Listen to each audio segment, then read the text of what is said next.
This is Ezekiel 3:26. And I will make thy tongue cleave to the roof of thy mouth, and thou shalt be dumb, and thou shalt not be to them a reprover, for they are a rebellious house. All right, Shalom. First and foremost, I want to give all praise, honor, and infinite glory to Yahweh, Bahashem, Yahweh Shai, Baha, Rachak Kodash, Barakatham. Double honors to the apostles and elders of Great Millstone at GMS, who teach and rule well, and peace and salutations to the hopeful elect, pushing this gospel amongst the four winds with truth and sincerity. To you I say Shalom. This is your brother Parathon with a quick lesson. All right, Ezekiel 3:26, going into the famine of the word. Again, verse 26. Let's start at 22.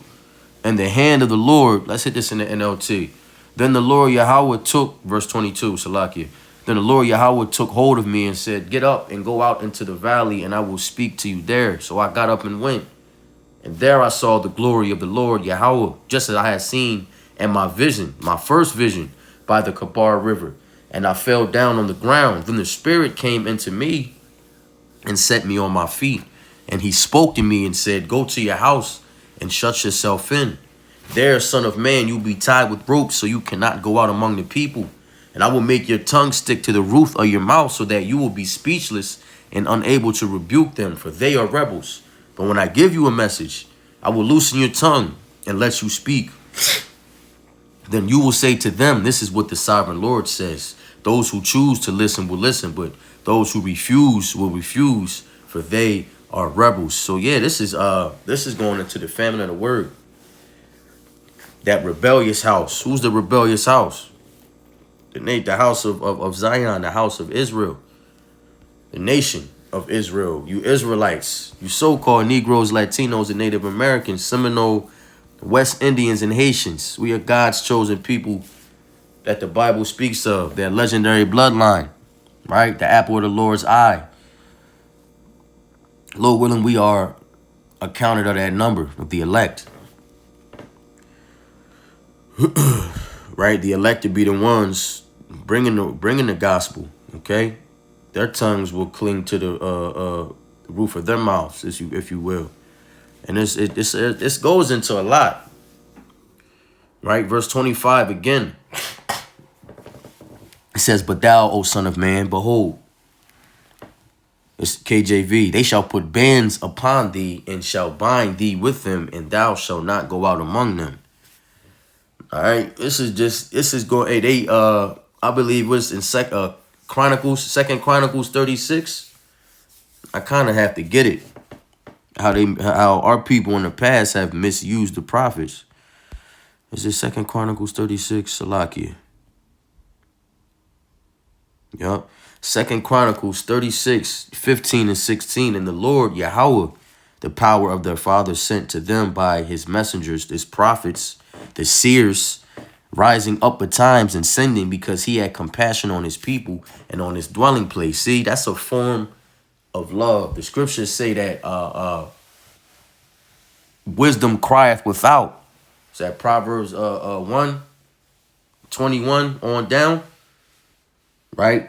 Wisdom that was bestowed upon the men of the Lord, his servants, right? The prophets, who are a representation of him, speaking and moving in his stead in regards to him, Salakia. Right? The prophets are the Lord's. That's a form of him stretching his arm out, man. It's a form of love. Like, yo, go tell my people to identify with their transgressions, their sins, and to come back to me. Right? Ezekiel, as we just read, all throughout Ezekiel goes into how, you know, the how we are watchmen. There it is. Well, watchmen. Call Lord y'all about Shem y'all shine. And how we are, you know, that we sound the alarm, we sound the trumpet, the horn. We let these people know. We let our people know. And the heathen, we just give them their judgment. But we are to let our people know that they're going off. Right? Open rebuke is better than secret love. That is one of the jobs, one of the one of the missions of being an Israelite man. Okay? Work out your own salvation with fear and trembling. Study to show yourself approved. Okay? Make your calling and election sure. And along with a few other scriptures, but we are to cry aloud and spare not. That's Isaiah 51, 8 and 1. To let our people know of their transgressions, their sins, and to come back to the Lord. That way, if they listen, okay, we delivered their soul through the Lord. We planted this, we planted the seed, the Lord waters it. Right? Or whether they hear or forbear, as the scriptures say, man, to sum it all up, the blood is off our hands. The blood is off our hands. Because what? We did our job. If the Lord called you to do this work, speaking of myself first and foremost, we live for this gospel, man. We go to work, we pay our bills, we take care of our children, families if you got them. But our life is built around doing the work. We all have different schedules, okay? Different levels of faith, so the Lord is dealing accordingly with all brothers, man. He knows what there's no excuse as to why we can't figure out or why we can't find a balance with things constantly changing. We praying for situations. The Lord, put us in them situations, put us through things to get us through them situations to prepare us spiritually, mentally, in every way, shape, or form. And sometimes we slip. We get there and we fumble. It's like a time loop, man. We in situations for years, dealing with vices for years, until that wisdom is extracted from whatever circumstance, whatever hell the Lord designed for you, so you can move on and fight another battle. It's beautiful, man. Salaki. 2 Chronicles 36 and 16. Right? So that's one of our jobs, man. It's a main job. Preach the gospel. Right? Yo, the Lord love you, bro. Going off. Stop smoking that shit. All right? Stop eating abominable foods. There's so many different alternatives. It's crazy. I can't keep up. Speaking for myself, first and foremost, again, like man. But they mocked the messengers of the Most High. Who's they? The nation of Israel. 2/3. And despised his words and misused his prophets until the wrath of the Lord Yahweh arose against his people till there was no remedy. What's that word, misused? They did the apostles dirty, man. They did them and they gonna pay for that. Misused. Deceived to be a mocker, to be mocked, right? Scorning and scoffing, right? We're going through that today. 1 and 2 Peter 2 and 3, and in this generation, most people are lovers of themselves, idolaters. They into all this, everything, man. But they don't respect the Lord. So they don't respect his men. Let's grab that famous Amos 8 and 11. I guess we can stick with famine of the word. All right, behold, the days come, saith the Lord Yahweh, that I will send a famine in the land, not a famine of bread, nor a thirst for water, but of hearing the words of the Lord Yahweh. And they shall wander from sea to sea, and from north even to the east. They shall run to and fro to seek the word of the Lord Yahweh, and shall not find it. And that day shall the fair virgins and young men faint for thirst. Yeah, the famine of the word is coming. Meaning what? There's those diligent brothers out on the highways and byways, right? Presenting their bodies as a living sacrifice won't be out there soon. We won't be able to upload videos and go and stream live. The fountain of living waters, that is, right? We won't be able to we have to live this truth now. We have to live it, to apply the wisdom. Salakia, to apply the knowledge the Lord's given us. That's wisdom. We're already doing that. right? But once we can't feed the sheep on a, on a via the internet, the Urim and the Thummim, the unicorn, we're gonna be living this truth. It's gonna be in your everyday life. What are you doing? You gotta push the word. We in that time now, but those times are coming where brothers is gonna be out here pushing the word, man. Yo, where them brothers at? That was his name was Yahuwah, right? Bro, everything y'all said was shit. Is real. It was crazy, bro. I was talking about that shit at work today. Epstein files. The whole world went back to normal.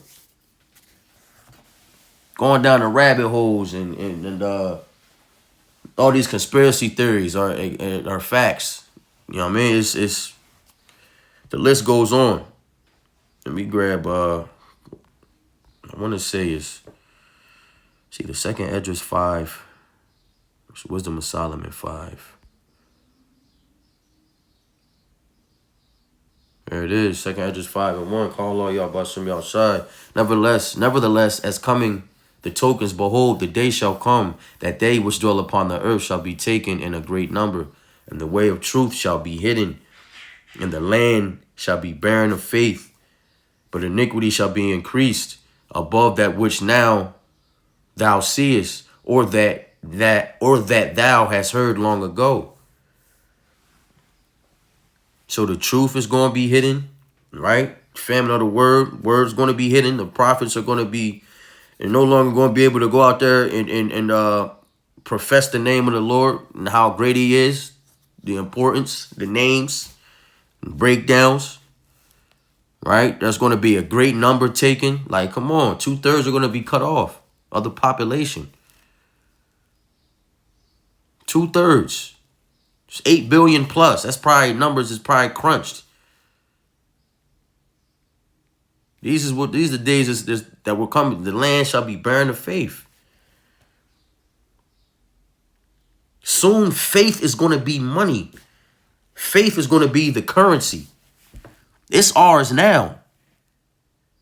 It's like this stock shit, man. The bonds and the CBDCs and all that, man. Shit cheap right now, man. Salakia, not shit, but hey, we putting in these spiritual hours and physical, right? We putting in work that we don't get a paycheck from. For the work we put in for the Lord, the real work goes into our spiritual Roth IRA, our spiritual bank, man. Our works. Faith is going to be the top currency in that time. And it's just, hey, it's beautiful to understand the value of it now. As I get older, man, I'm ready to close out, man. My time is far more valuable than this currency. And more valuable than most things people consider significant today. Everybody materialistic. So just exercising and practicing, valuing your time now, managing your time. Everything else is going to fall into place. Keep the Lord first. All right, sharpen the sword. Keep sharpening the sword. Hey, what'd he say? What my man say? My man Mike Beasley. I sharpen the sword just because. That's spiritual. Stay ready so you never got to get ready. All right? All right, we can close out with, where did I see that?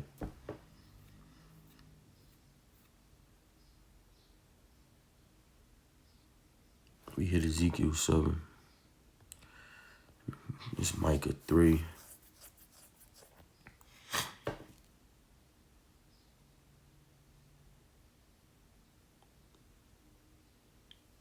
Micah 3 and 5. This is what the Lord says, NLT. You false prophets are leading my people astray. You promise peace for those who give you food, but you declare war on those who refuse to feed you. Now the night will close around you, cutting off all your visions, cutting off all your visions. Ye shall not have visions. They shall be darkened to you, that ye shall not divine. Right? It says putting an end to your predictions. I'm going back and forth between the versions. The sun will set for you prophets. Ooh. And your day will come to an end. The sun shall go down over the prophets, and the day shall be dark over them. That's these false prophets. Because the Lord would never forsake us. That's these false prophets doing work in vain and working against the Lord. They really working for the truth, though, because you can't go against the Lord, man. Technically, you can't go against him. Because if you're going against him, you were designed to. And that's just further pushing the word. You can't win. All right, so with that, Lord willing, this lesson was edifying. I want to give all praise, honor, and infinite glory to Yahweh, Bahashem Yahweh Shai, Bahabra Chakwadash. Double honors to the apostles and elders of Great Millstone and GMS who teach and rule well. And peace and salutations to the whole full elect. Kwam Yasharala and the Bible Ball. Shalom.